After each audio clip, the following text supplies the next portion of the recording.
Okay, so we are now on page 138 of lesson 9-1. Just moving on to the next page. We're still solving by taking square roots, but these problems will look a little different. So right here, we're going to solve the equation 2 times x minus 3 squared minus 5 equals 0. And in the future, we're going to learn to call this form vertex form. So you notice it's not in standard form. You've got parentheses, also can be known as factored form. It's like a perfect square that's been factored. So this is the only other type that can be solved by taking square roots. Okay, so we have to isolate the squared part, just like before, but this time we have x minus 3 squared instead of just x squared. So we're going to start by canceling out the 5, add 5 to both sides. Don't distribute here. This is very similar to the absolute value equations, very similar. Don't distribute because of that square there. That square stops us from distributing. Instead, we can cancel out the 2, it's 2 times that, by dividing by 2 to get it gone. And that leaves us with just leave it as 5/2. We can't divide 5 and 2. It gives us a decimal. It does not divide evenly, is what I mean. And so now that we have the x minus 3 isolated, we can use the square root property to cancel out the square. And that just leaves us with x minus 3. And notice the plus or minus sign. And we can write the square root of 5 over the square root of 2 separately. And then we need to rationalize our denominator, which they didn't write. So we'll go ahead and throw it in there. We end up with the square root of 10 over the square root of 2. So that's what they got here. Now, we do have to do something with this 3. That's x minus 3. So the best way to handle this, and the way you're going to see it written in the book, is we're going to have to add the 3 to both sides to cancel it out. And the big question is, where do I put the 3? Where does it go? I can't add it to the square root of 10 over 2, because those aren't technically common like terms here.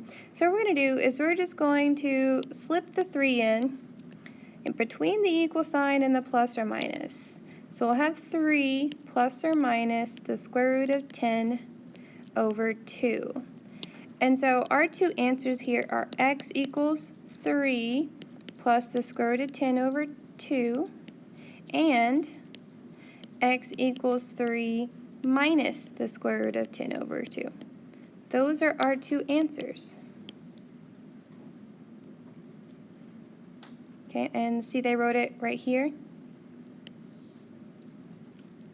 So you just take that number and just squish it in there. Just put it in that spot, and we can't do anything else with that because of the radical. So let's look at try these be a here. So the first thing I like to do is to identify what's being squared. X plus 5 is being squared. So we're going to start by canceling out the 49. Add 49 to both sides. We have 4 times x plus 5 squared equals 49. Then don't distribute the 4. Divide it. Divide by 4 on both sides to cancel it out. And that leaves us with x plus 5 squared equals 49 over 4. 49 is not divisible by 4, so that's why I leave it as a fraction here. Now I need to cancel out my square, so I take the square root of both sides. Cancels out the square, and that just leaves me with x plus 5. We need the plus or minus symbol whenever we take the square root. The square root of 49 is 7, and the square root of 4 is 2. So the plus or minus goes in front of the 7 over 2. Now we subtract the 5, and we get x equals negative 5 plus or minus 7 over 2. And here's the thing. Since there is no radical, I can actually combine these. I have x equals negative 5 plus 7 over 2, and I have x equals negative 5 minus 7 over 2. So we have to combine these guys by getting common denominators.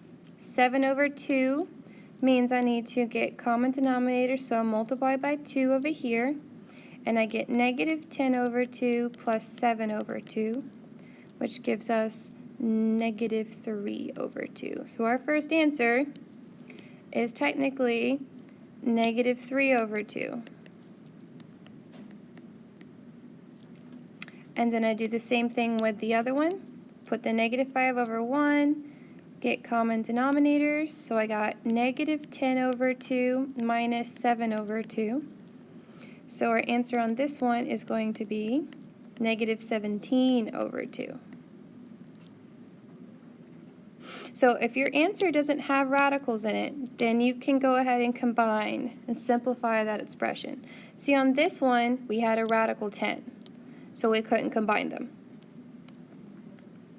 Okay, let's look at number 3. I suggest pausing the video and trying to work this one out by yourself.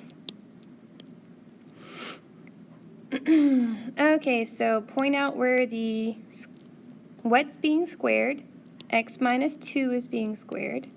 So we're going to start by adding the 16 to both sides. And we get 3 times x minus 2 squared equals 16. Then we need to cancel out our 3. So we divide by 3.